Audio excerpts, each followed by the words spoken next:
Hello and welcome to another We Are Developers Live. It's Wednesday again. I'm still in the office in Vienna. That's why I'm in this nice lit thing and not like the bit that I normally have at home. And I mean, if I just start cleaning my room, I could use the higher resolution camera as well, but I normally can't be bothered. That's the problem with it. Chris, we've said this before. You've only got to clean the little bit before, in a little bit that's actually on camera. The rest of it's chaos. But as long as this bit looks nice. I told you my flat is the little bit on camera. Like, I don't have more space than that. So how are you been? How have you been other than like painting roundabouts and stuff? Yeah. I mean, it's funny, isn't it? That's the thing we've kind of been in the news for in the UK is painting roundabouts. But yeah, I've kept out of that. I've mostly been doing what we've been doing for the last 2 months, which is going through the metric ton of video content we've had from the World Congress and from all of the shorts that we've had for the last 2 years, trying to put all of that together. So yeah, I've been deep in video world, but we'll get to a little bit of that later, actually, in the headlines. Yeah, and you created a spreadsheet that you sent to me earlier, and I was just like flabbergasted because it had colors and different fonts and stuff and formula, and it was just like, wow, I was really impressed by that. And then you said that Excel got you into coding?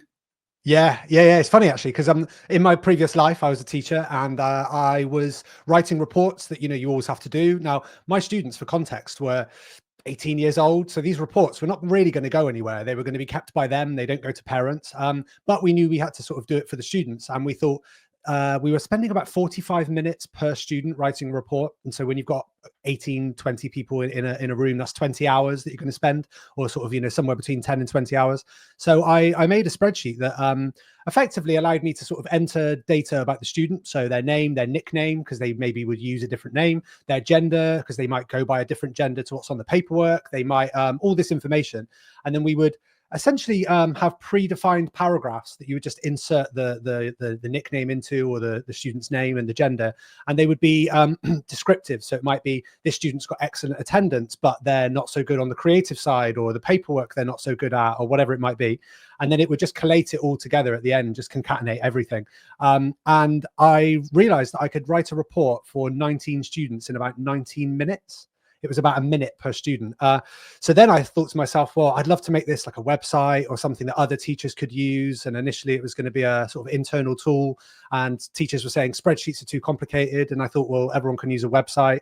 So yeah, I learned how to code to actually build that, and just learned it kind of bit by bit, building whatever I could, whether it was the UI or the logic or whatever, and then learned back end. So I could, as much back end as I needed at that point to just get a simple kind of database together and do API calls.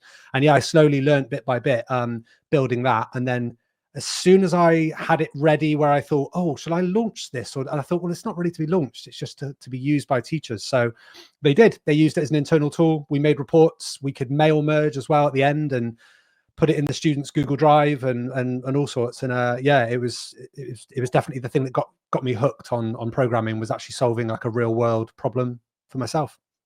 Yeah, I remember one of my first jobs was an Access database, and basically they copied and pasted it into HTML templates by hand, and then I just wrote a button that basically did it in Visual Studio and Visual Basic, which I didn't know back then, but it was such a weird, like, in between English and programming language, much like AppleScript. Like you take the worst of programming and the worst of English, and you make one language out of it that is really convenient. Yeah. And but it was basically 2 weeks of normal work for the company became one button. And I think that is what programming is to me, like solving problems and automating stuff, not like programming and coding for the sake of creating code. It should solve a problem and increase convenience.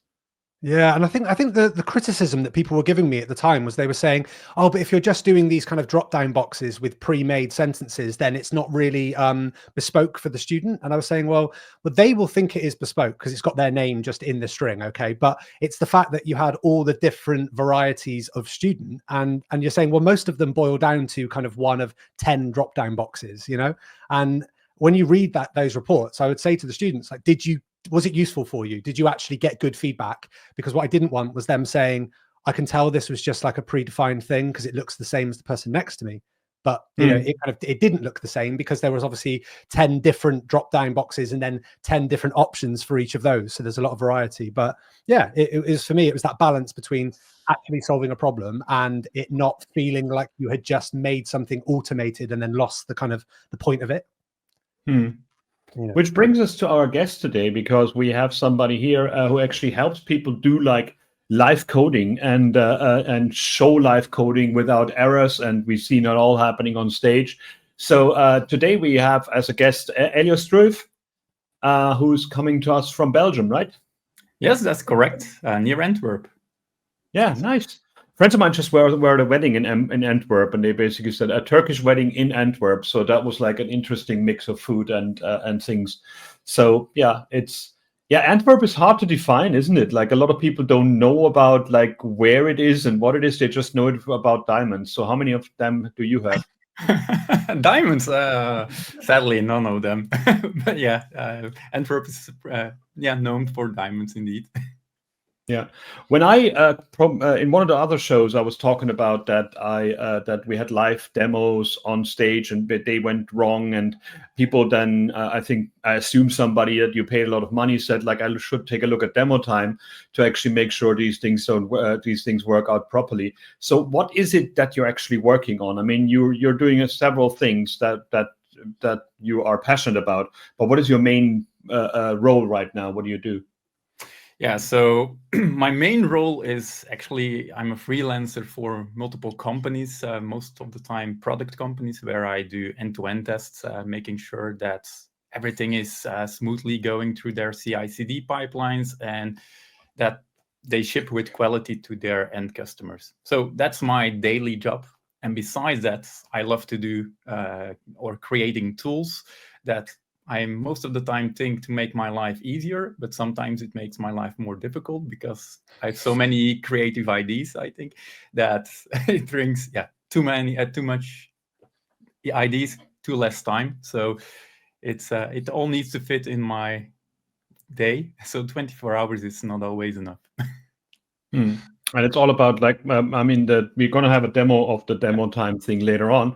And I mean, you said you're very passionate about extensions for VS Code and extensions for browsers as well, I assume? I did less with browser extensions. Most of the time, I love to work with Visual Studio Code extensions. And nowadays, it can also be Cursor and Windsurf. But yeah, definitely VS Code.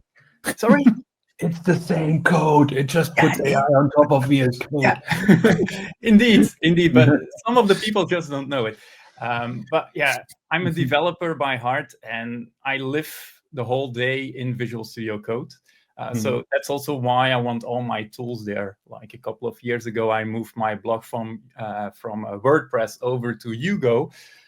And I didn't have a CMS back then, so I built myself a CMS within Visual Studio Code. And that's how I got somewhat addicted to creating extensions within Visual Studio Code. It's so easy, so quick. So I have to dig that up again. I spoke at the VS Code Day years and years ago, like years ago, 3 years ago, or 4 years ago, or something like that. And they had the backstory of Visual Studio Code, like how it became such a success so quickly and what they've done. And the main trick, and that is something that I think every other piece of software can learn from, is like make the core work really well and then invest in a good extension API. Because the idea was VS Code is like a really good text editor, really fast editor, not as fast as Z because it's basically hardware accelerated and all the kind of stuff, but it's accessible. It basically uses the DOM, but it's still really fast. And it allows you to actually do whatever you want with a good defined API to write extensions. And that's why it became the IDE for Python developers, for Ruby developers, and not only for JavaScript and TypeScript people. So it basically, they got a free community by writing a really good API for extensions. But then, as I said, Windsurf and other people, and also Google with their whatever it's called, the AI Studio, they basically said, like, we have to fork Visual Studio Code because it doesn't allow us to do the things that we want to do. So there's a limit to that kind of stuff at the moment. But it's very interesting to see that I have to dig that keynote up again. It was really, really good to basically show, like, if you build software think about the extensibility, think about documenting that as well, because that's a really good opportunity to get a community that you didn't even think about yet, much like what you do. But we have a few resources that we just want to chat with you about as well before we go into the demo, and I'm gonna bring those up now. And yeah, the first thing that we wanted to say is we partnered with Amazon. So there's basically the AWS reInvent is happening in on December 1 to 5th in Las Vegas, Nevada. So if you don't want to have cold European weather and you're actually thinking about going there, that's a good thing to do. There's also a QR code, which I challenge you to scan and see if it works. But yeah, basically this is what's happening here. I can zoom that in a bit if you wanted to, so we can, oh, that was the wrong screen to zoom. Hang on. I can zoom that in a bit. So if people want to give it a scan, and that's basically an interesting event to go to, and there's going to be more information about that one on the blog soon as well. I've been to conferences in Las Vegas and always cracks me up because it's such a silly town. It really doesn't exist. It's like, I mean, we had Firefox 4 we released back then and came in and said, like, we need 700 hotel rooms by tomorrow. Is that okay? And they're like, yeah, small potatoes, no worries. Really not an issue at all. Or I was at an Adobe event where I was a speaker and I got in there, went directly to the mixer, looked around the city a bit, and then came to my room at like 3 in the morning, and they had given me this huge gift basket with like fruit and free drinks and everything in the middle of my room. And I'm like, okay, so I invited random people in to just basically get rid of that stuff. So that was a bit of excessive thing back then. Events changed since then, I think, but it's Las Vegas is a very weird place. So take a look at that AWS reInvent. There might be some really cool, interesting stuff in there as well. But we talked about, I talked about quickly about extensions and stuff. And one of the things that was in the headlines in the last few days was Perplexity's Comet AI browser. And with that, basically all those AI browsers that we have right now that do agentic things for you, that basically you tell the browser to go and find the cheapest flight on like 12 different websites and then book it for you and give it your credit card details. And somebody, like some researchers basically got the Comet AI browser into buying fake items online. So they set up a fake Walmart phishing site, and the robot fell for the phishing site, which is exactly why we do captchas and basically tell people not to do things. So what is your stance on allowing the browser to do things on your behalf and scroll things and click things and buy things? Have you done that yet, or is it something that you also are wary of?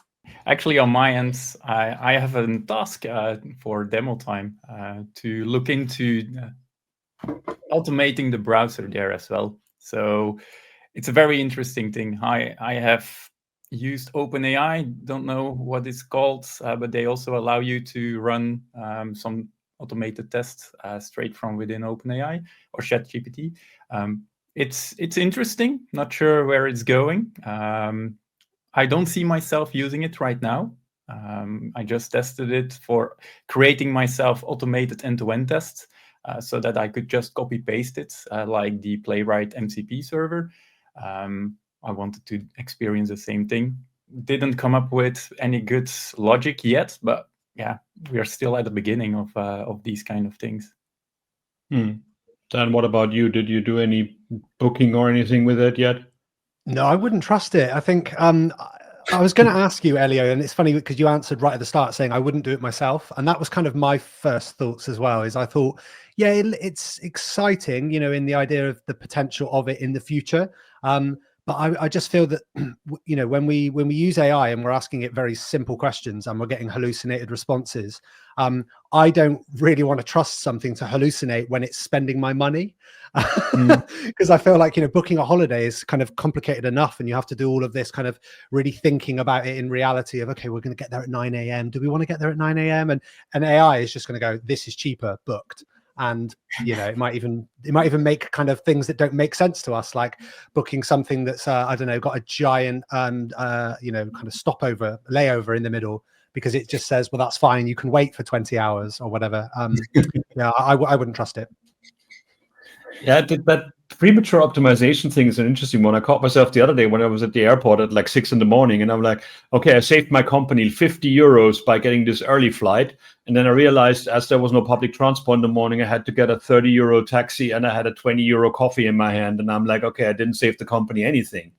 You know, this premature workflow optimization is kind of a worry by me as well here, which is also, I mean, the browsers that do that for a living is one thing, but there's also a lot of extensions cropping up right now, especially for Chrome.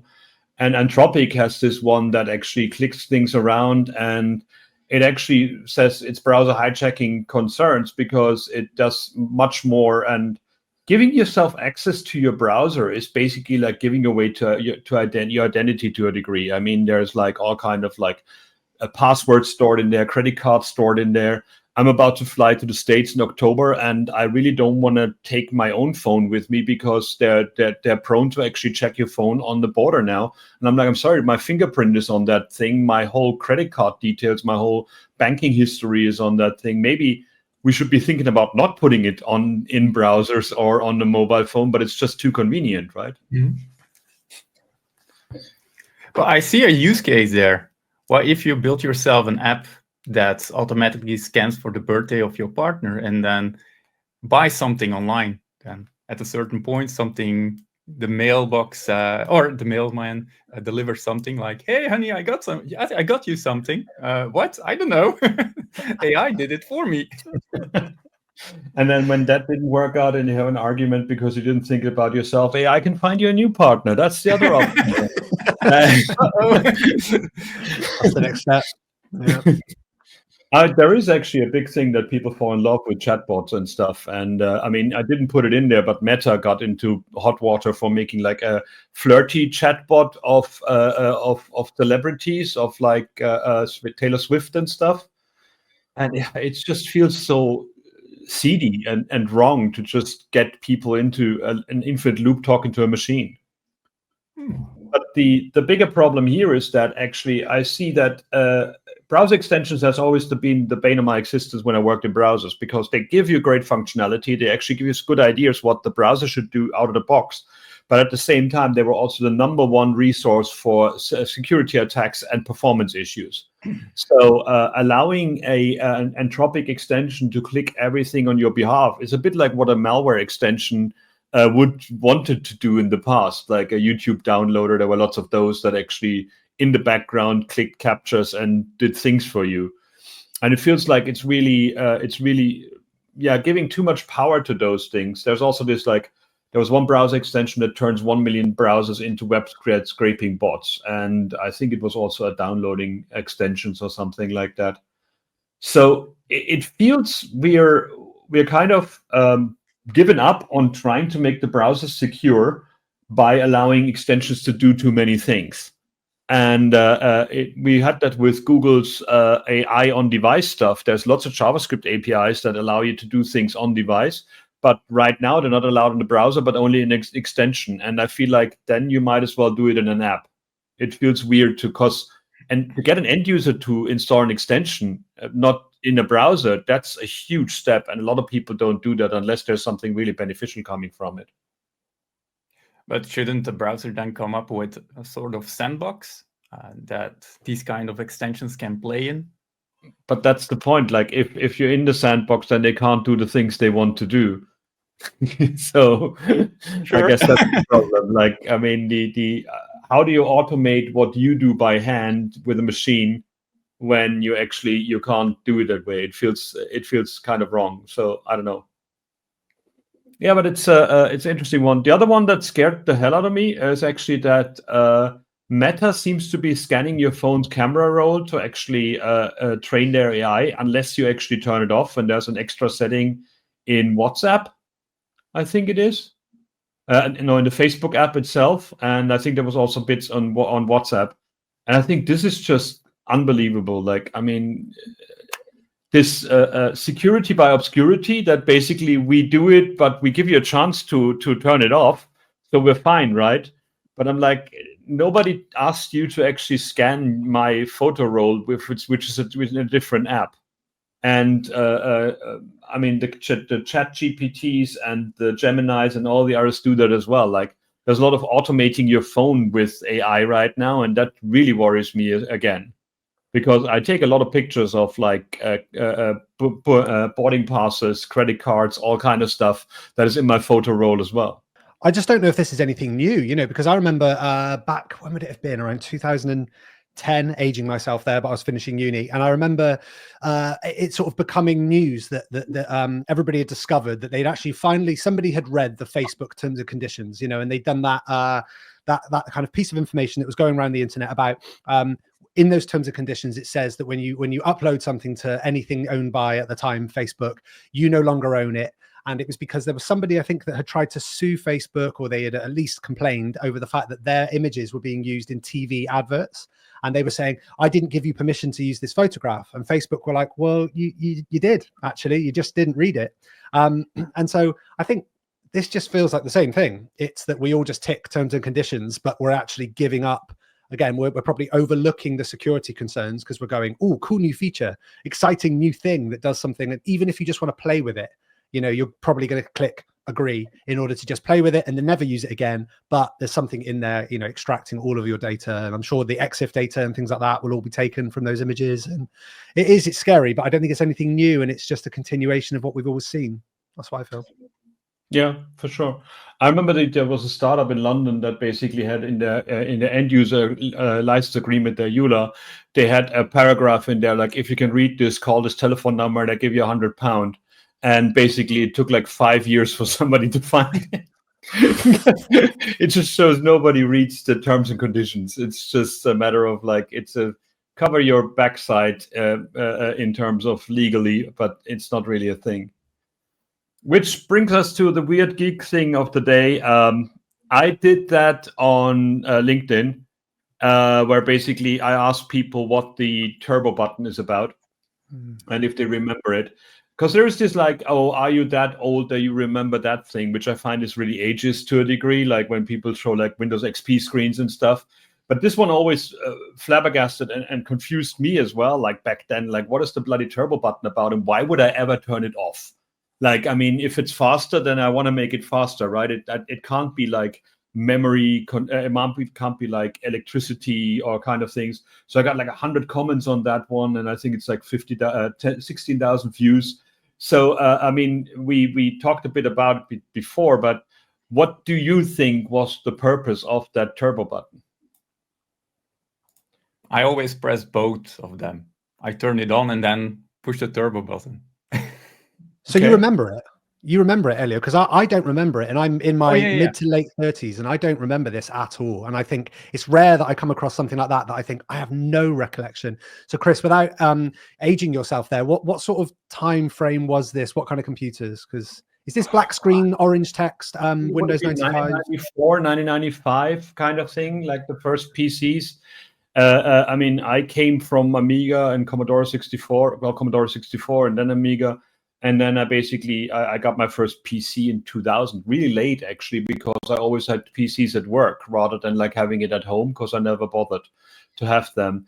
But the interesting bit about this one is actually that it's kind of a misnomer. The idea of the turbo button, and you can read it up on Wikipedia as well, and a few people got it, and there's a wonderful, like if you go through the comments on that one, there's like a really deep dive on the stuff.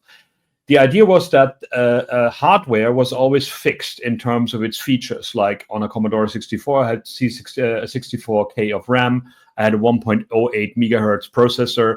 On Amiga, I had different chipsets that do different things. So people actually wrote software, especially games, dedicated to that hardware. So the idea of a PC then was extensibility, that the PC could be upgraded and become faster. So these machines, the 386s and the 486s, were actually faster than the original PCs, which were 407 megahertz kind of thing. So all the games that were written for these actually would not run on these faster machines or would run too fast. So they would become unplayable. So to actually, the turbo button was a button to slow down the machine to actually backwards compatibility to play these old games. So that was the idea why that turbo button had to get in there, because the hardware accelerated faster than the software at that time. And I think that never happened again after that. So it feels like that you had to slow down your machine not to play the old things. And one of the comments in there that was absolutely fascinating to me, which I didn't know, is that Lotus 123, the tabular calculation thing that was before Excel, had a copy protection on the floppy disk. So basically, this was not on your hard drive because the hard drives didn't exist. You actually loaded things from your floppy disk and then you played them, and later on with the CD drive. And it had a copy protection where it changed the order of the tracks of the floppy disk. So basically, instead of reading it sequentially, it had like a lookup table, and that was the copy protection that it didn't know where it was doing it. And actually, the faster computer didn't bother with the copy protection, so people actually turned on the turbo button to actually use Lotus 123 without actually having to worry if it's a licensed copy or not licensed copy. So the speed of the computer allowed you to automatically crack the thing. So that was really fascinating to learn about that one.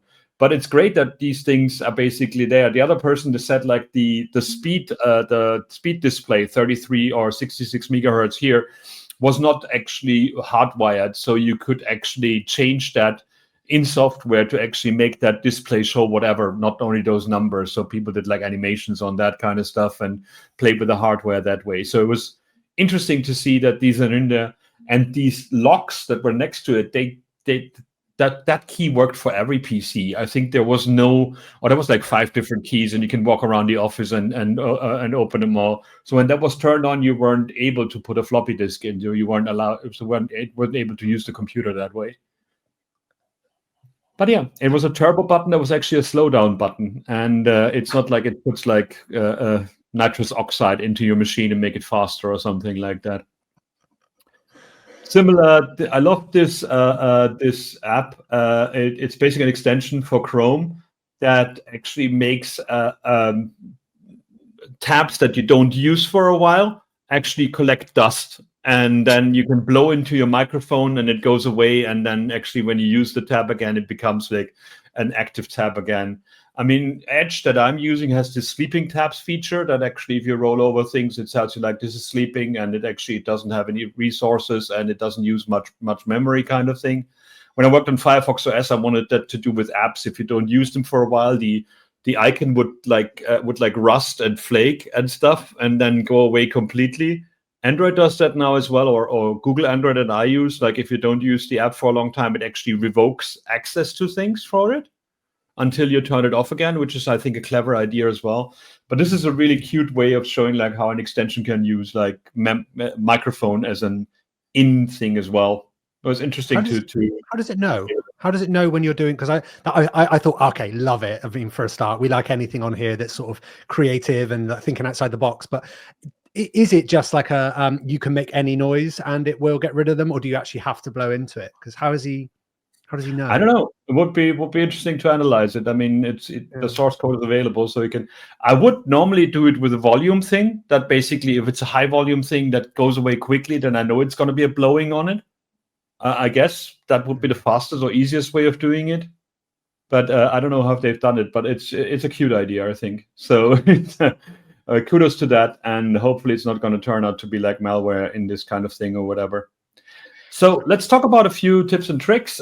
Dan, you've been talking about this because you had one time where you were inundated with notifications on macOS, right? And what was the issue there? Yeah, I'd basically just let my computer go to sleep over the weekend, didn't think much of it, but I've got a hard drive plugged in, and I don't know why this hard drive sort of seems to, it doesn't even like unmount or anything, but it just constantly suggests that I've tried to like eject it. So I get all of these notifications that you can see, excuse me, I'll say that again, notifications. I get all of these notifications that you get on screen here. And I think I had about, I don't know, 300, something like that. And I thought, okay, I'll just click away. Okay, where's the close all? Hang on, there isn't. Okay, this is weird. Surely I can do this in, one click. And then I ended up doing the age-old thing of just Googling the really sort of basic question, how do I get rid of notifications, Mac OS, notifications all in one go? And I'm thinking, there's nothing on it, what? And then I come across this Reddit thread, and the top comment is the command that you'll need to use, and it's a terminal command, kill all notification center. And it turns out there just isn't a way to do it, at least not on this operating system. I think earlier operating systems, there was a clear all like there is on your iPhone, but they've gotten rid of it, which to me is madness. But Chris, we talked a little bit about the point of this, really. It's not so much the fact that it's a very small thing and that, okay, it's a little bit annoying, you have to use a terminal command. It's the fact that it's Apple that have seemingly, it almost is a bit like what AI does when it's building something. It builds a really cool feature and then you say, let's build something new, and it just forgets about the old one.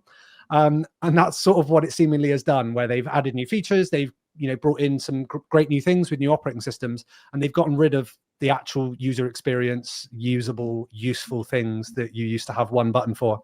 So now I have to do that every time I turn my computer on, including 10 minutes before this stream when it went to sleep and gave me loads of notifications. So yeah, how has that happened? Or you turn off notifications for the apps that actually are flooding it. That would be the other option. I think it's Finder though, so it's kind of anything to do with like any kind of external devices. It just won't, and I sort of feel a bit strange turning off everything to do with Finder, which is kind of that central command of your computer. It just feels like an oversight. Have you ever clicked on Finder on the file and then right-click Get Info? If you do it once, that's fine. But if you accidentally do it for all files, I had it once that it was my whole screen was killing it. So the only action that I found that was killing Finder. Yeah. Like force quit. The other thing, what I like Finder is that when you actually select a lot of stuff and you say like open it, it actually asks you, do you really want to open 450 files? So it actually got a security model for that one now. So I think that's pretty interesting that these things work out. I mean, the other thing is like the double click to rename rather than like double click to open. When you come from Windows and you go to Mac for the first time, you're like, what the hell? So Command O to open any file in Finder makes actually much more sense, because then you can actually define which ones it opens.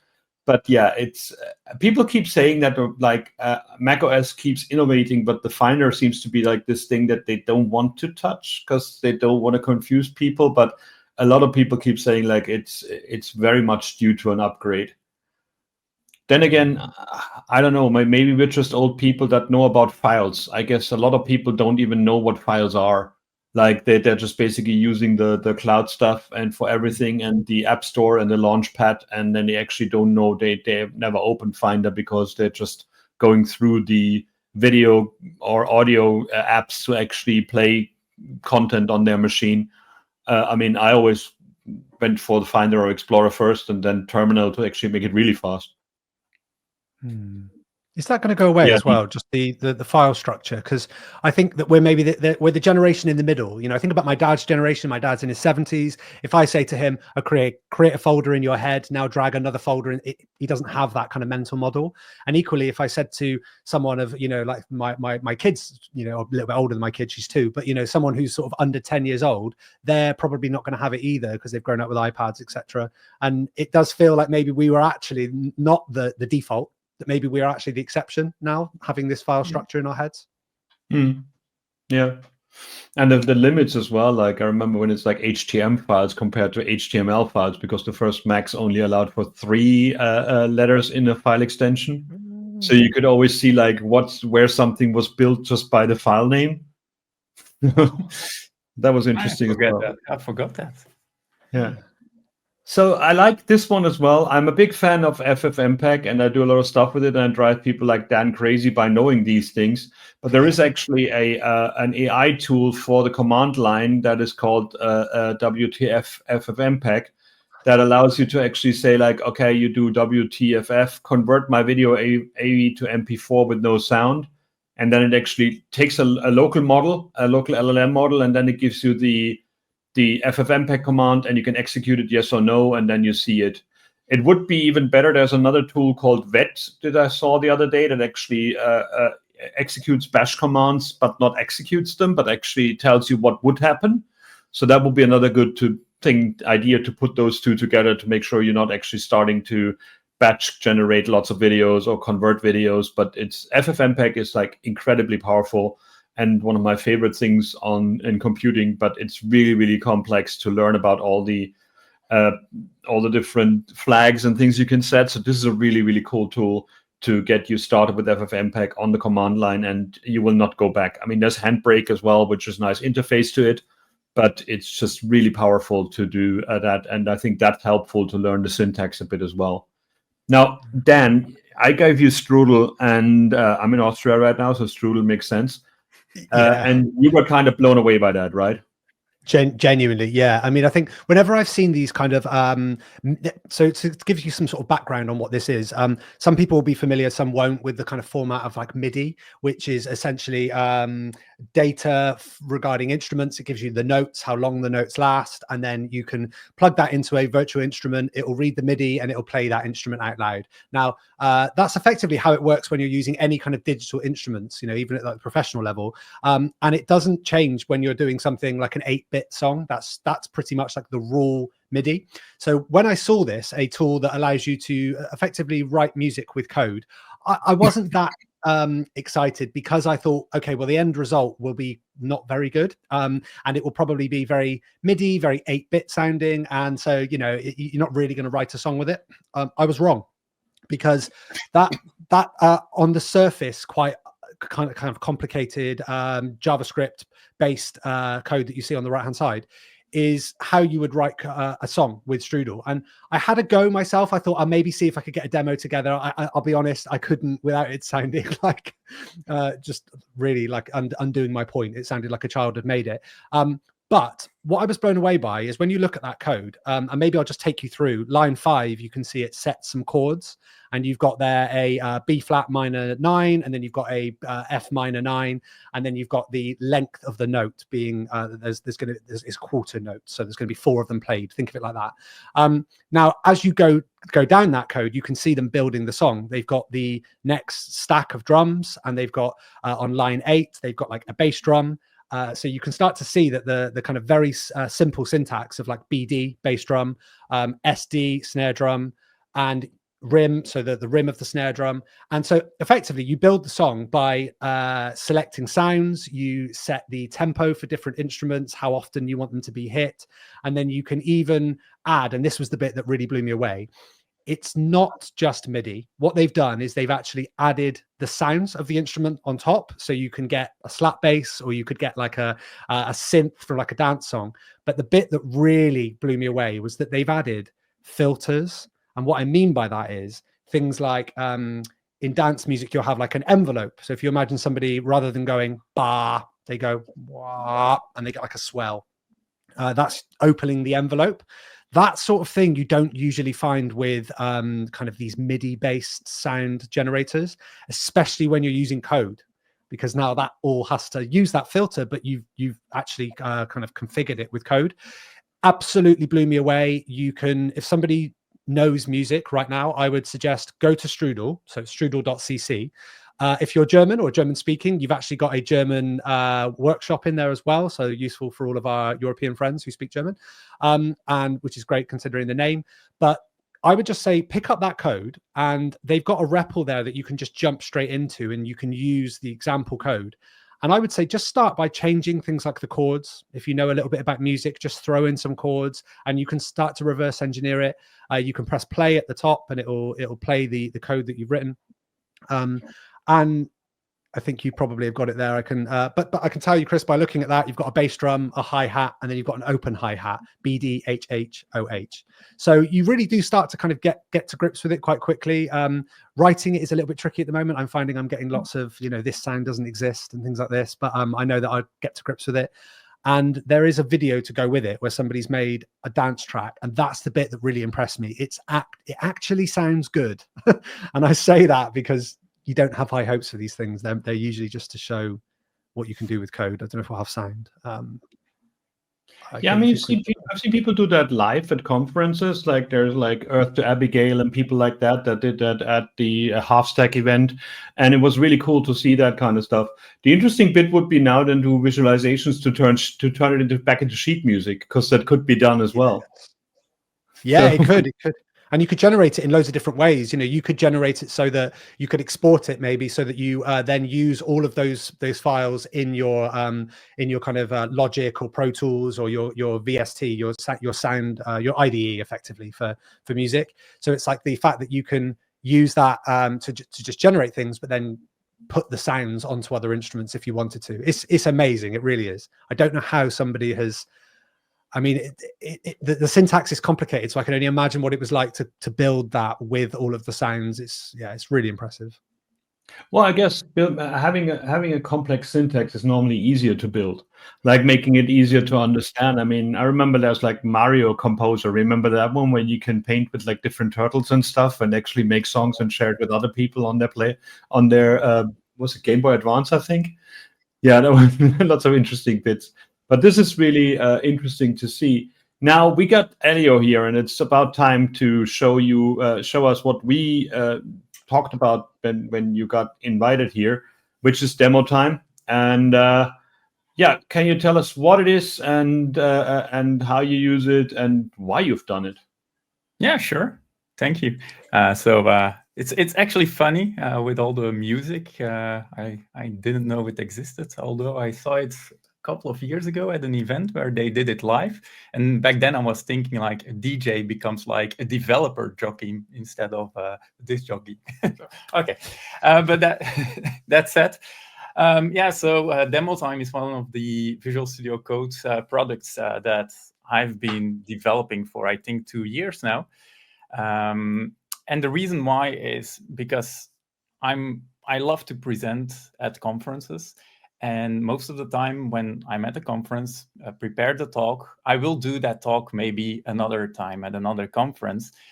And back then what I did was I wrote everything down in a script file, like it can be on my iPad or it could be just paper notes. And when I needed to go to another conference a couple of months later and do the same talk, it was like, oh, where are these notes? Okay, here. And this is what I need to do this and then and so on and so on.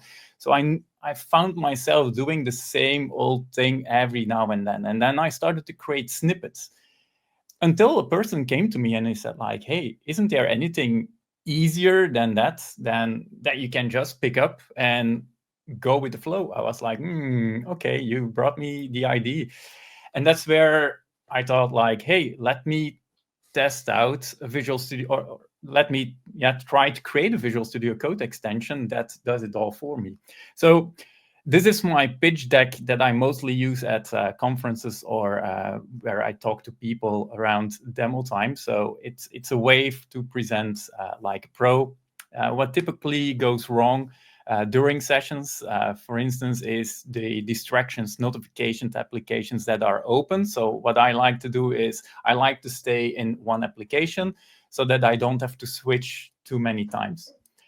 And distractions is something that is not good for you, but also for your audience, because you want to keep the audience at their attention to your session, to the content that you're talking about, and not to whatever you were having on your screen. So if you all of a sudden see the notifications from Mac OS popping up, like everyone is like, oh, that's funny, there was a WhatsApp open.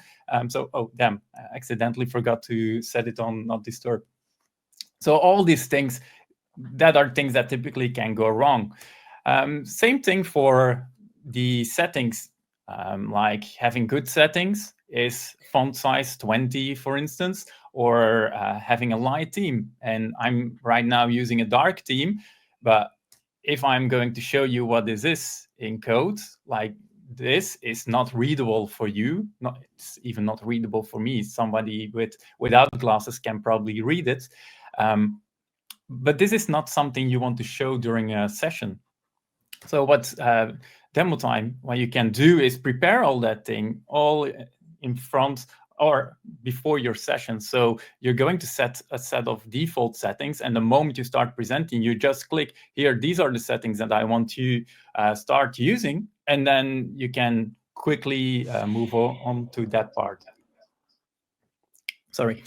So better settings But it's more than that. Presentations can be stressful because we need to know a couple of things, and for sure if live coding is involved, because you don't want to accidentally do a typo. Like I think we've all been on stage, and I can really type well when I'm at home, but when I'm on stage, it's like it feels like the very first time that I'm typing a keyboard. Like, damn, where is all the letters? I need to look at it. And if you do a typo, most of the time somebody in the audience spotted it, but you didn't. And then you're like, damn, I don't want to take too much time of this. I want to continue, but still you want to make sure that everything is working fine because your demo is going to fail. And then you're thinking and you're not in the flow anymore. So that's also why demo time was there, so that you don't have to think about all these things and you can just continue on doing your thing, and that's pressing the next button, and you can just explain what you were trying to do with slides or with code. So demo time, Visual Studio Code extension. These days, you can script your demos and your presentations with JSON and YAML, and you don't even have to use these things anymore, because I'm going to show you right after how you can create these things. You can create slides. Anything that you can do within Visual Studio Code can be done within demo time. So there's a lot of actions that come out of the box. But if you say, hey, I have a command from Visual Studio Code that I want to use, like open a website, create a file, all these things, these are all available within Visual Studio Code. You can use all your commands as well, and you can just script them. The benefit is that you don't lose track of what you're actually doing. So if you want, and on the second screen, you can have a presenter view with all the steps that you're doing. Like, for instance, with PowerPoint as well, like you have the presenter view and you have the attendee view. You don't have to create any snippets anymore because everything is in one repo. And what I love about this as well is this repo, I can just make it available on GitHub, can give it to my attendees, and my attendees can just open it, clone it, and go through step by step at their own pace. So they see the same slides, they see the same demos, and they can play around with it. So that's also what I love to do. So let's give it a try. So what I do is I first start with creating an empty file. And I didn't do anything. It's my script that did it. So the only thing that I'm doing right now is pressing next on my keyboard, and it's going to type things for me. So right now it's typing me the code. And if you're doing presentation about code, and for instance, I want to highlight greet, some people just drag and drop or highlight that particular line. What I can do right now is say, hey, these lines, these are the lines that I want to focus on. Why? Because X, Y, Z. And the next part, oh, this is why I want to focus on these lines. And you draw the attention to that specific thing. At the top right here, you see two markers. You can use these two markers if you say, oh, I forgot that I need to talk about this. You can just highlight the line and do the same thing. You get the same kind of highlighting experience there as well. But if you script it, you can just press next on play. So not just code, it's anything. So what you just saw, it's a slide experience that I went from a desktop version over to a full screen version. So I ran a couple of scripts there, or actually some commands from Visual Studio Code. There is more. I can just say, hey, run me the terminal command. So over here, it ran tsc app ts. So I just said to my app or to my demo, I want to open a terminal, and this is what I want to type. I can do the same thing, like, hey, run this app, and this is what it does. So all of that is there. So it can be used for presentations, meaning slides, and slides are created in Markdown. So I love Markdown. I use SlideDev for a very long time.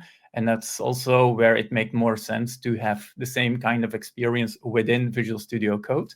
And the way how to create it is you write your Markdown file. It can include some styling. And then the moment it is done, it can show you the actual presentation or slide. So at the top, you will have your metadata about what it is. So it's the unnamed theme. There are a couple of themes that are available within demo time. And then you have a layout of the slides. There are also a couple of layouts available. And here I wanted to show you a background image. And this is the background image from WeAreDevelopers from the website. And then next is all of the code that you want to show. So I have a heading, I have the demo time URL, and then some styles for this particular slide. So it's only for that slide that these styles are applied to. You don't need to do that, but I wanted to make it look and feel like the actual WeAreDevelopers website. So that's it on the pitch side. So let's go back to what is actually running behind the scenes. So if you install it, this is what demo time is doing. So this is my actual script that I just ran. So I have a prepare. Prepare is just a backup of my settings. And at the end, I just reset all the settings to the same state as it was running before. So it resetted everything to use my dark theme.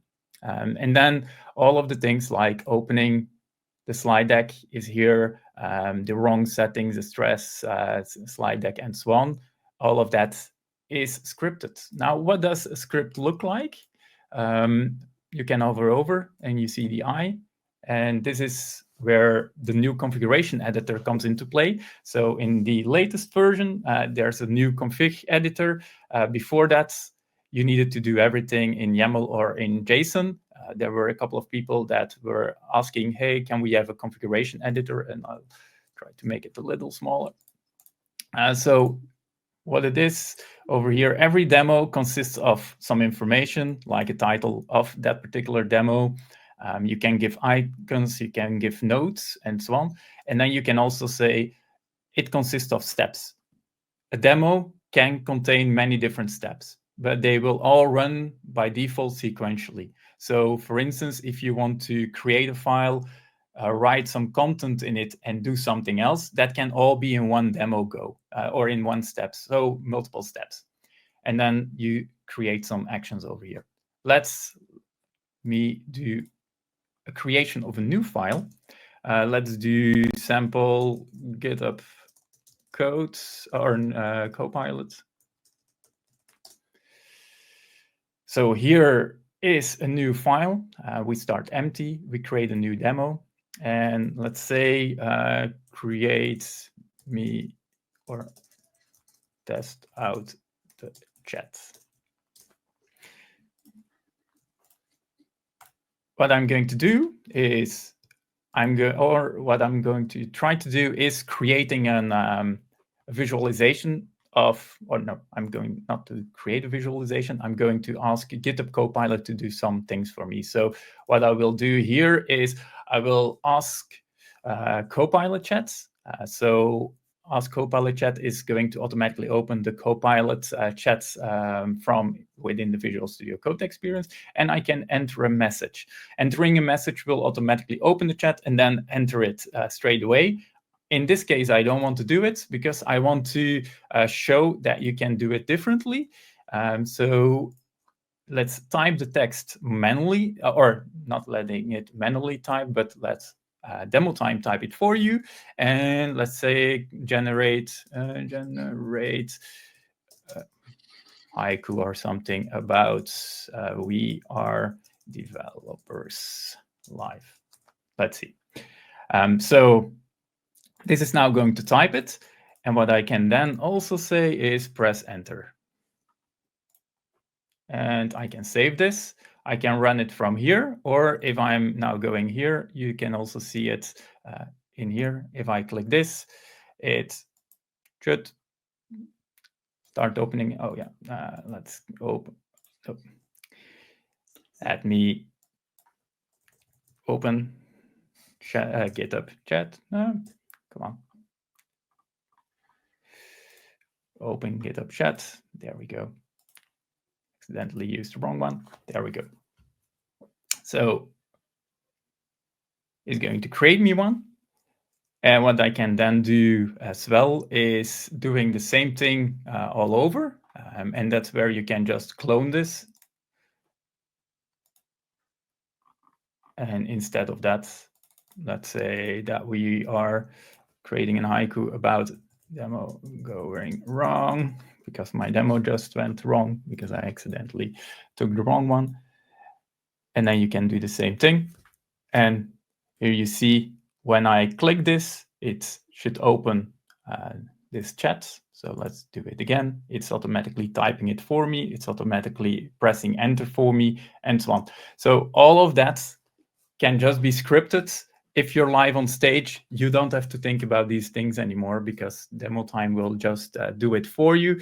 It gives you a lot more peace of mind. And as I said, you can share these kind of things like the repository to your audience and let them play with it.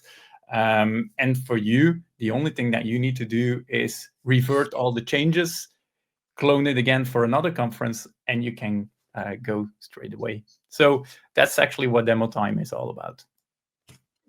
That's cool. It feels like Playwright, but for VS Code. And I can really see it as a good opportunity to get onboarding into a code environment, for example. Like basically, if you want to introduce people to your environment, people do like a lot of video casts on that, and there's like walkthrough scripts that you can have as well. Or people did a little bit like Automator on Mac before as well and recorded these kind of things, but it could be just done as a script, as an editable, and that way very portable format as well. I think one thing that I find interesting, because I used to write scripts for myself as well, where I copy and pasted code in, and then it looked like the machine was typing it, so I could be on stage, look, he never makes a mistake kind of stuff.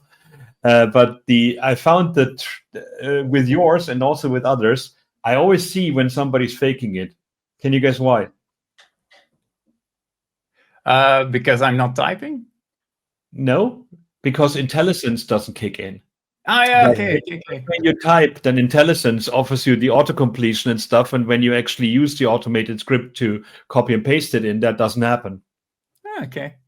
Now, one of those things which is interesting, I also need to try it out, but there is like let me take a look at insert. There is a typing mode which is called hacker mode or hacker typer. So that way you can just press.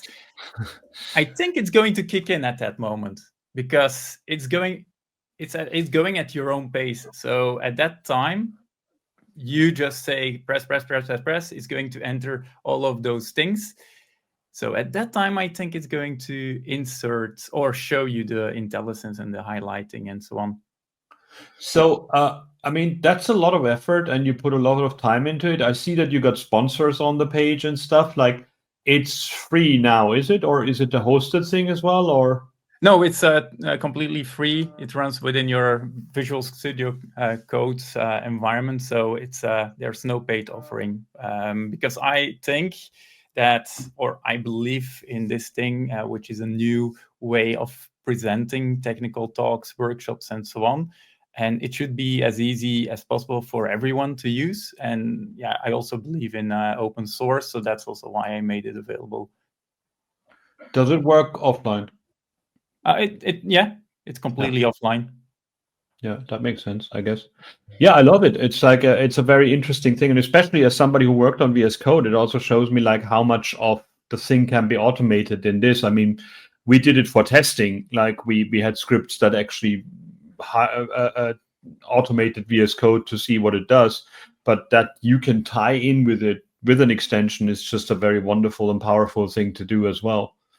Yeah, it's got to be, and I think it's just fair to say that when you actually use it, that you're actually using it when you're doing a slide talk, when you're giving a talk and you're like, I'm using demo time here, so I'm not the perfect coder. I mean, there's so many Instagram people that just never do a typo, and it just cracks me up. Like, no, that's not programming. I'm sorry. Yeah, but if you're live on stage or doing a webcast, you have only that amount of minutes that you want to give as much information as possible. So you don't want to think about, oh, what can go wrong? Oh, damn, this went wrong. So now I need to do that to cover up and so on. So these things you don't want to think about. You just want to get the attention and the flow going. So in terms of our audience and stuff here, what are you looking for? Are you looking for contributors? Are you looking for testers? Are you looking for people to play with it? What would make you most happy? Oh, I'm more than happy to have feedback on it, people using it, seeing it at multiple conferences. I think one of the most amazing things happened last year, where it was used at OpenAI Dev Days. Cool. And all of a sudden there was a reaction, or I think it was a review. Like, I saw it in OpenAI Dev Days, and I was like, "Whoa, damn, this is big!" Yeah, if you use it, if you give it a try, feedback is more than welcome. If you have ideas to make it better, even better. Yeah. Cool. I found a nice theme for legacy code, because that one actually basically shows that it's really old code. Look at that word button. That uppercase button is stressing me out. How are they T's? It's like Boucon.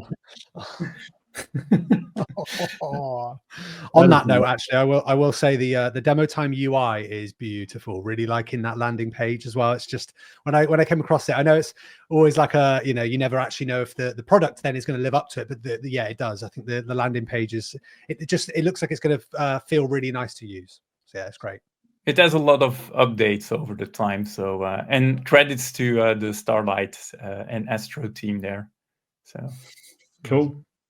Well, I mean, we're out of time. It was great to have you around here, Elio Struyf, and demo time. Give it a go. Dan, any last words from you? Any last words from you, Elio? Let's start with Elio. Any last words you have for our audience before they send off? I would love to thank you both to have this opportunity to show it and to have me on stage here. So thank you all.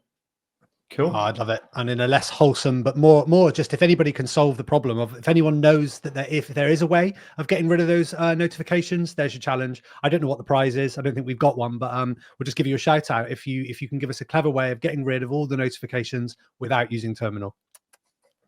Cool. I want to get rid of a misconception. People say a T-shirt is because it's the shape of a T. It's short for a Tyrannosaurus Rex shirt because it's got short arms. That's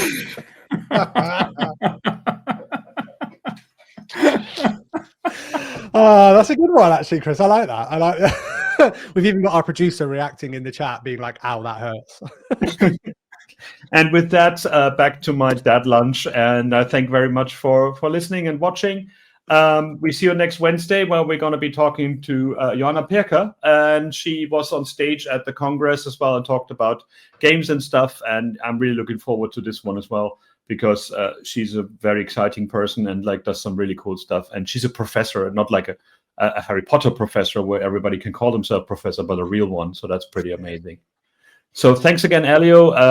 All the best wishes to Antwerp. And if you got any diamonds lying around that you don't need, please send them over. And that was it from the live show for today. Bye-bye. Bye.